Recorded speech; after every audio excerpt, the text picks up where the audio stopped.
Se choisir pour être choisi. Devenir entier, entière pour aimer vrai. Un destin hors du commun à un prix hors du commun. Et pour qu'une nouvelle vie prenne racine, le changement devient un passage obligé. Il y a des fins nécessaires, des liens qui se dénouent, des schémas anciens qui s'effacent, des conforts trompeurs que l'âme ne reconnaît plus. Certaines destinées exigent une rupture nette, sans demi-mesure, sans compromis, car le cœur, une fois éveillé, ne peut plus se contenter de moins. C'est une métamorphose intérieure, silencieuse et radicale. Assumer sa valeur, choisir la clarté plutôt que l'attente, dire oui à soi, enfin. Alors seulement l'espace se crée, un espace juste, libre, vivant, où peut naître le plus précieux des cadeaux, un amour vrai, réciproque, qui ne demande ni renoncement ni lutte, mais se reconnaît comme une évidence. Et lorsque tout ce qui n'était pas aligné s'efface, l'âme respire à nouveau.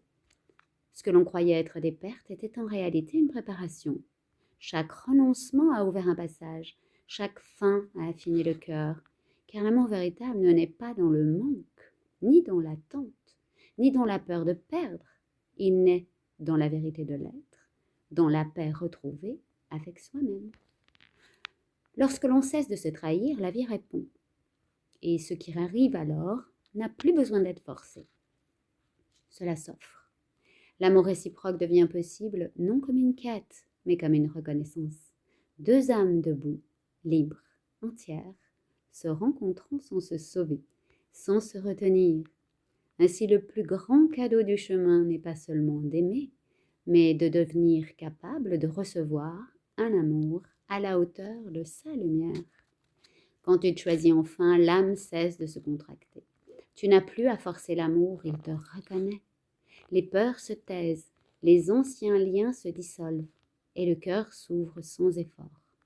Ce qui vient alors ne te demande rien de moins que toi-même, et rien de plus que ta vérité. L'amour devient espace, respiration, évidence. Et l'âme libérée se souvient qu'elle n'a jamais manqué le rendez-vous. Elle se préparait à recevoir ce qui ne pouvait naître que dans la pleine vérité de l'être.